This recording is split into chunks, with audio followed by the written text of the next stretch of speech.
Welcome everyone to the Wednesday Night Warriors once again.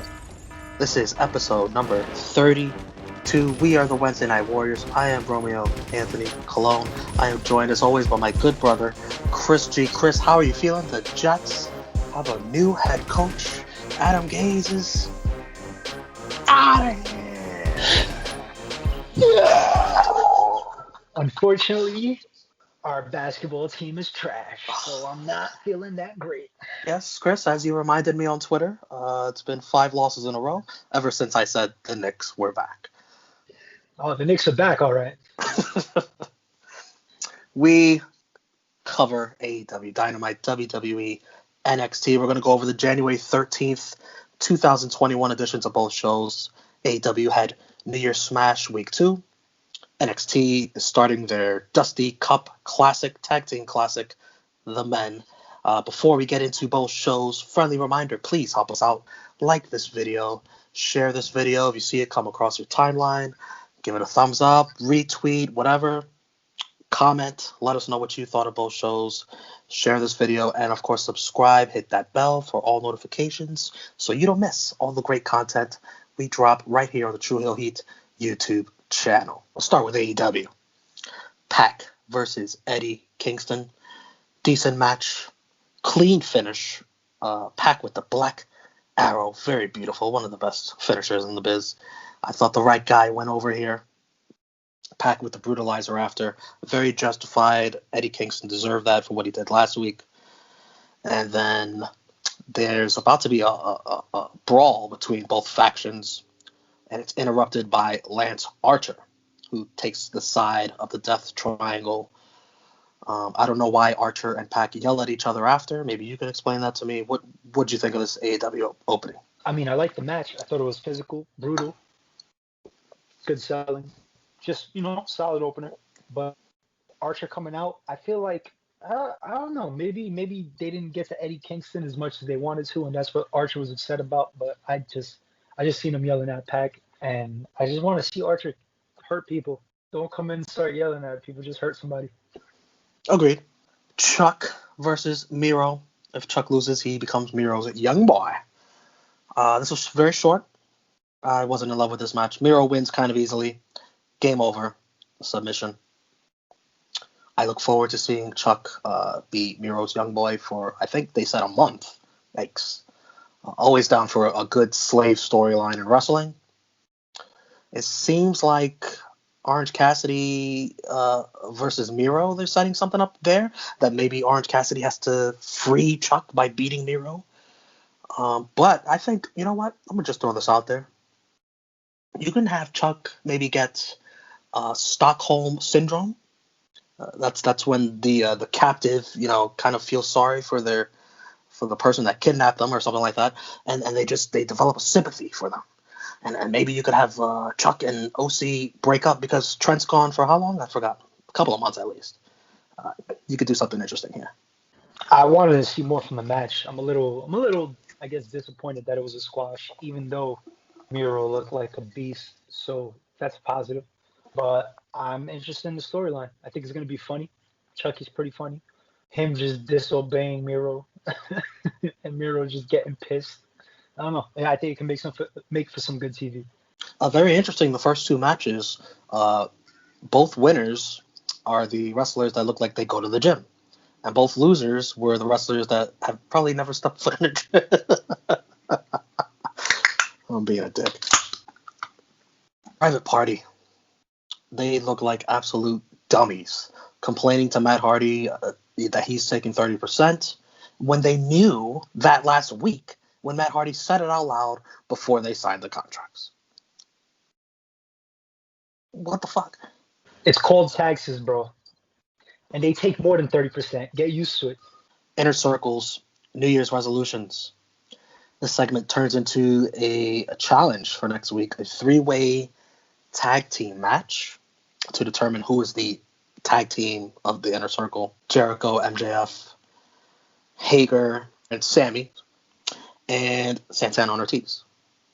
Prediction time, who do you think wins this match? I'm going to say MJF Jericho.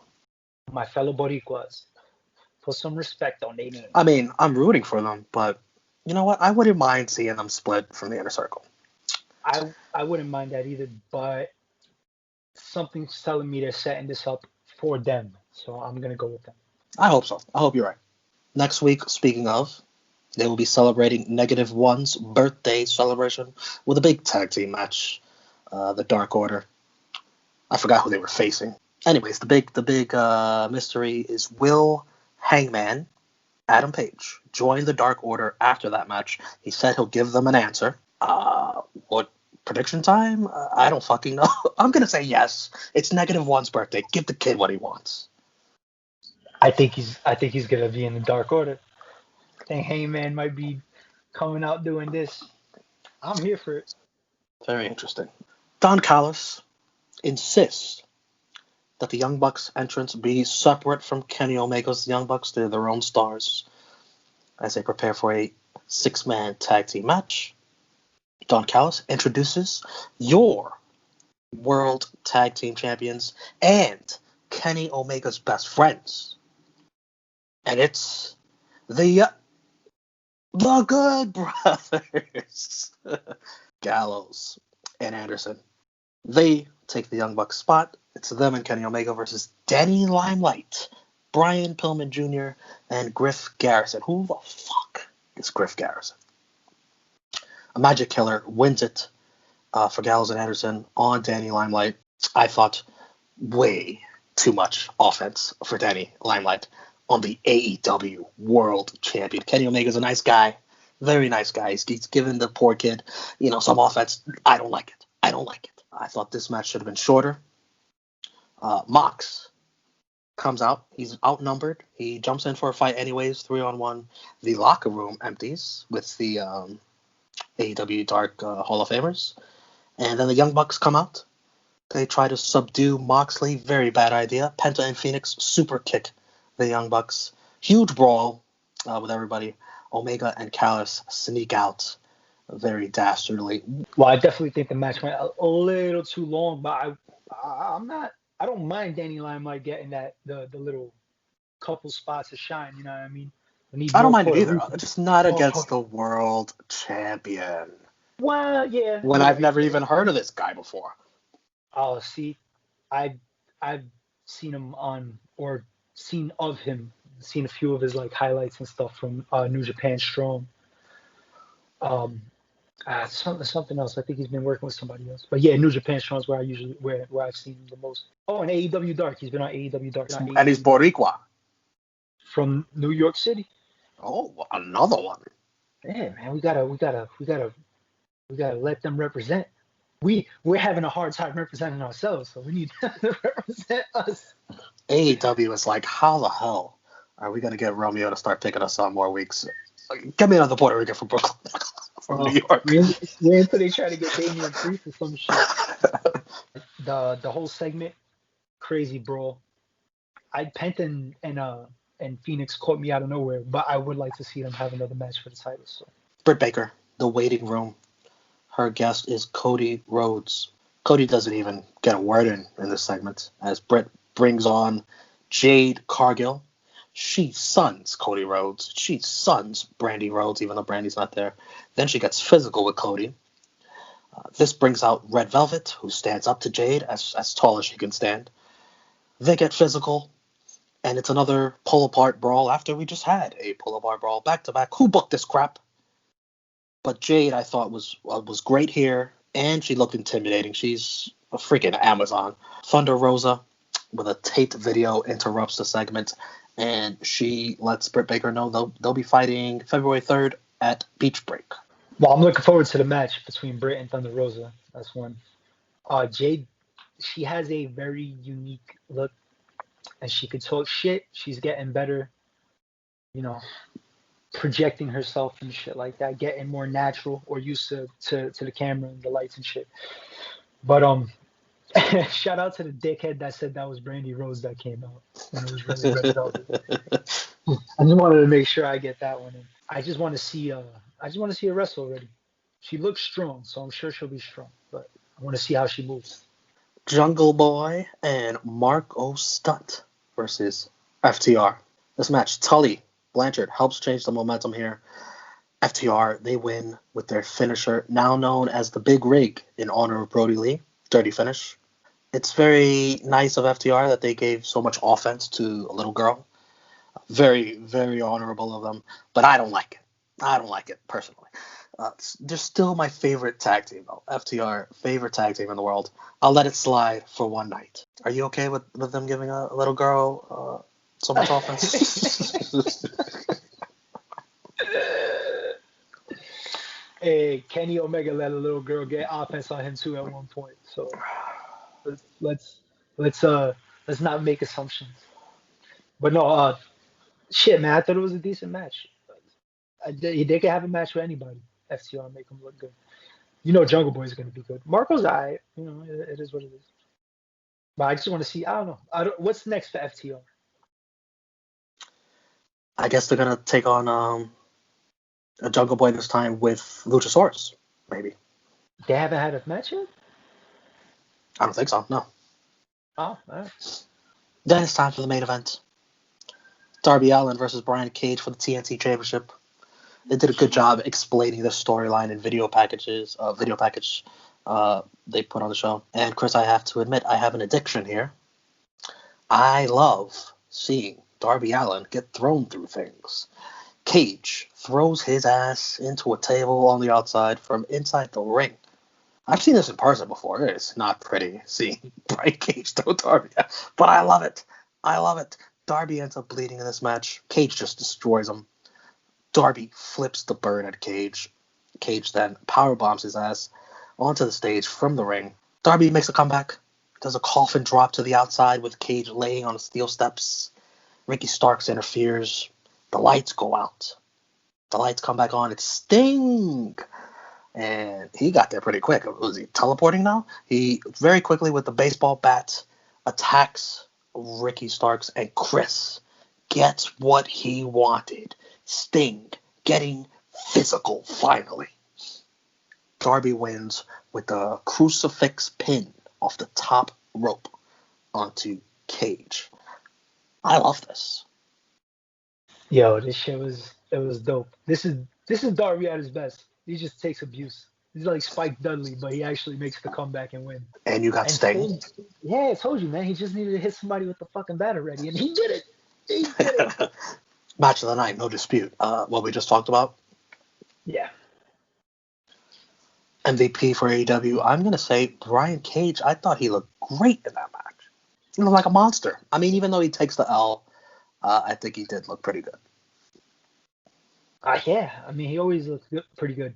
But Sting hit a motherfucker with the bat. Ooh, finally. Sting is my MVP. I'm sorry, Ricky Starks. And jabronis of the night for AEW Dynamite. I'm going to go with Private Party for looking like buffoons. Yeah, I could agree with you. They're getting 30% taken out. Fucking idiots. But they knew that last week, and they still complain about it this week as if they just found out about it. Yeah, he said fine print, but he told them. So, Private Party for you too? Yes, absolutely. All right. NXT starts off with Ashati Blackheart versus Candice LeRae with Indy Hartwell. Indy gets involved, of course, and then Shotzi with a nice dive to the outside on both of them. At the end of the match, Indy slows down Shotzi on the top rope, distracting her. Candice takes advantage, and she wins with a spinning neckbreaker off the top rope. Dirty finish. I thought good action between these two. Shotzi, of course, has no friends, again, until later on in the show, where she enters the Dusty Cup for the women. She's looking for revenge on Indy and Candice, and her partner is Ember Moon, who is returning from her War Games injuries, where she got fucked up. I mean, it was a decent match. It's just the commercial break, man, happened so early, kind of threw me off. You know how it goes. So when I got back into it and the match picked up, it was pretty solid. But Hey, they got to repay those commercials from all that time they bought last week on New Year's I Eve. know, right? That's what they get. And they got to put 17 commercials in the first 20 minutes. But I want to see them howl together. They have to do it. I thought they were gonna do it when she did it in the back. Oh, I thought Ember was gonna do it. And she just smiled and laughed it off. It's like, no, bitch, you gotta howl. Don't make me do it. It's so late. Next week, if they win. Finn Balor cuts a promo in the ring. He gives props to Kyle O'Reilly for their match, but then immediately insults him, saying he's probably eating through a straw right now. He explains that he puts the red X on his chest because he knows he's a target in NXT. Very similar to how I give red X's in the comments of our group chats. But he says they stopped manufacturing the cloth that he's cut from. Finn Balor's just dropping all kinds of lines, all kinds of heat. He really had some bars here. Pete Dunne interrupts alongside Lorcan and Birch. He's very impatient and says he's not waiting anymore for his title shot. Finn attacks him and finds himself in a 3-on-1. He actually kicks their ass for a little bit. They target Finn's arm. Kyle O'Reilly out of nowhere with the save. He gets beat up too. Adam Cole and Roderick Strong with the save. Finn Balor and Undisputed Era stare off. There's a too sweet chant. There's a throw it up chant. More Bullet Club going on Wednesday nights. Of course, Finn Balor, Adam Cole.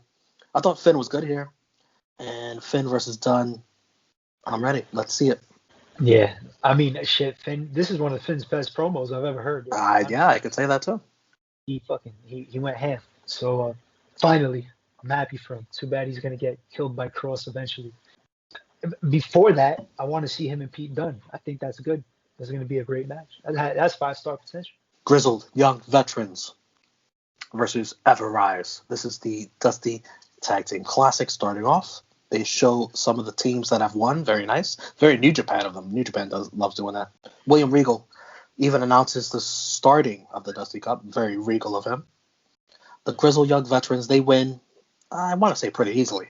With the ticket to Mayhem, they advance, and they will face off against either Gargano and Theory or Leon Ruff and Kushida. I know how you feel about Ever Rise. What do you think about this? Fuck these guys, man. I mean, the only thing I have a problem with is that I don't think, considering the matches that we did see today, the tag team matches that we did see, which we'll get into, I don't think this one should have started off the tournament. Good point.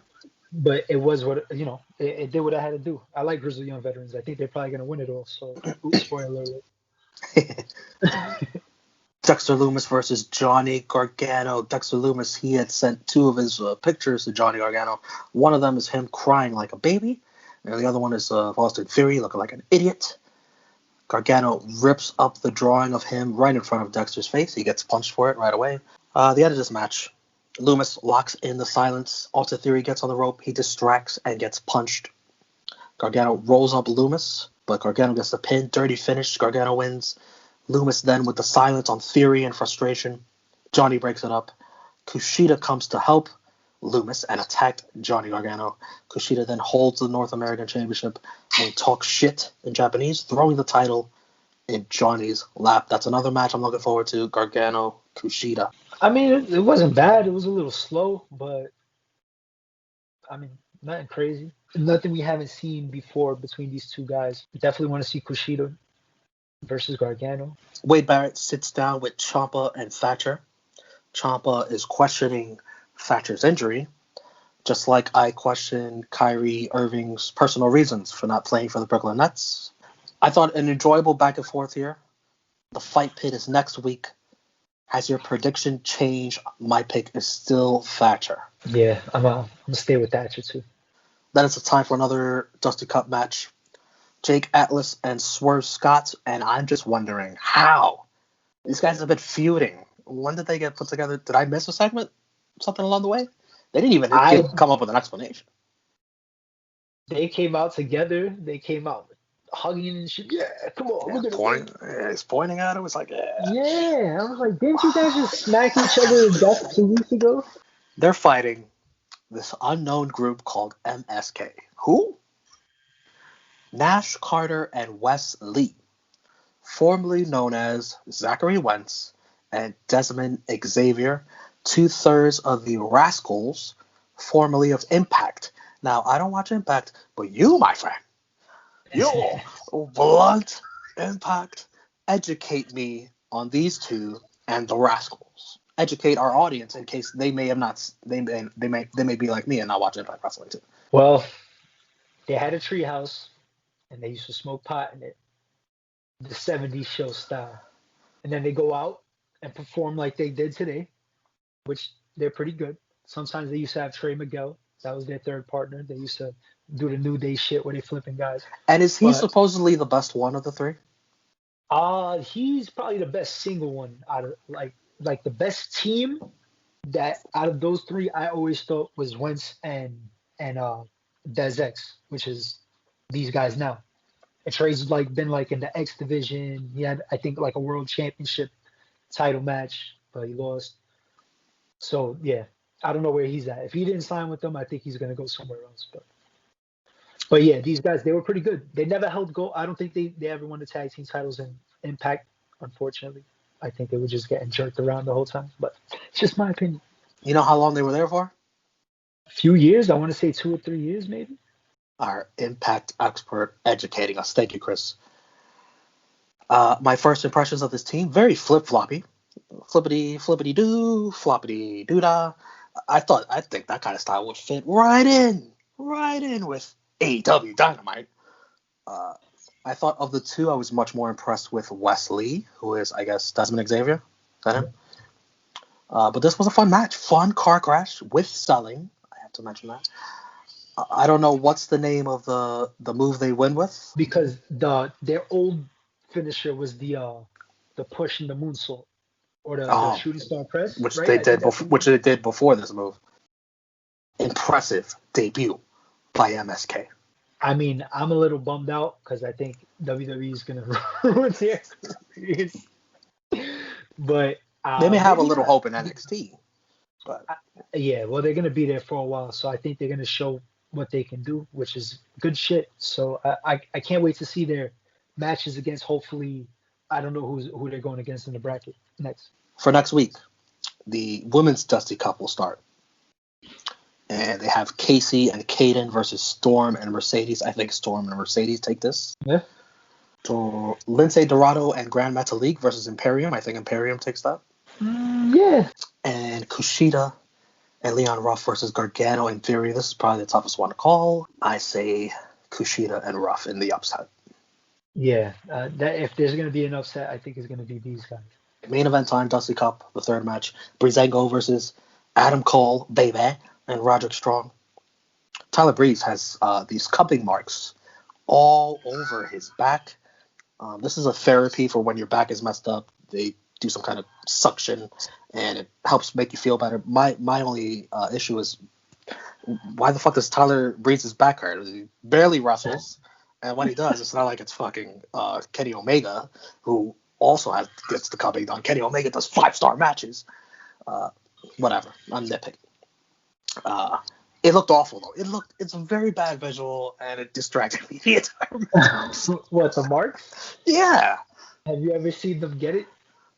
Yeah. That's disturbing. That's true too.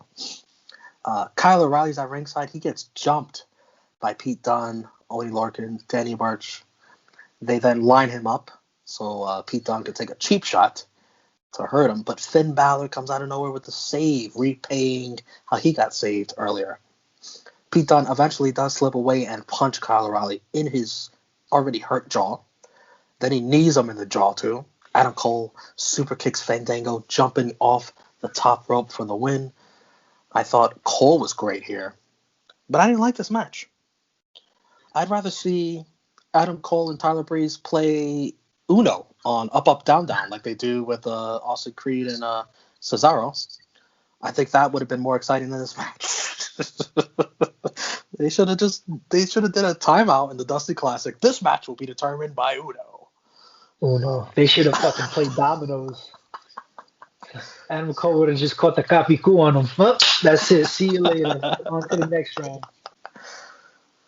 After the match, Adam Cole and Strong, they check on Kyle O'Reilly. He's bleeding in the mouth, blood and guts. And the heels laugh at the top of the ramp to close the show. Yeah, I didn't really like it. I feel like it could have been a lot better. I don't know why it wasn't that good Like there's just no other way to say it. And then the segment after, I mean, I'll tell you why it wasn't that good. Tyler Breeze and Fandango. no, they're capable to have decent matches. They had some good matches with Imperium, but here, I don't know what went wrong here. I guess his back is all fucked up for real. Can't bump, can't do nothing. Match of the night. MSK, Atlas Swerve for me. Agreed? Yeah. MVP, I'm going to go Pete Dunne. I thought he looked like a really fucking badass heel at the end there, fucking up Kyle O'Reilly. I'm going to go with the marijuana smoking kids.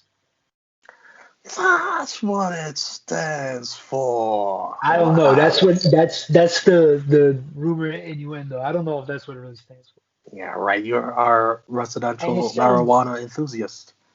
I mean, yeah, but I like smoking pot or weed. I don't say, who the fuck says that? I'm a marijuana smoking kid. It does make sense. It does fit.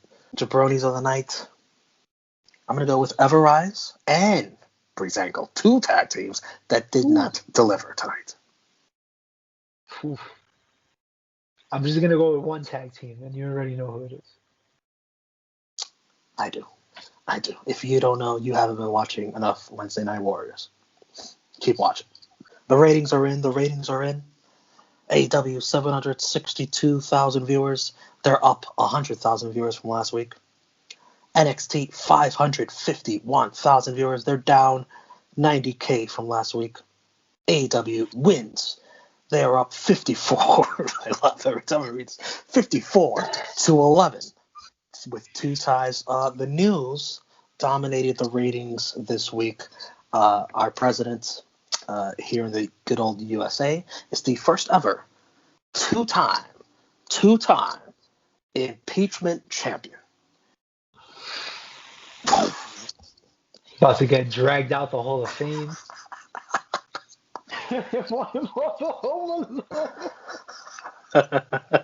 So that clip.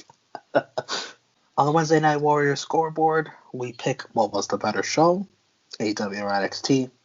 Last week, you guys agreed with Chris. You agreed with our special guest, Ness, and you thought AEW was the better show by a poll vote of 9-3.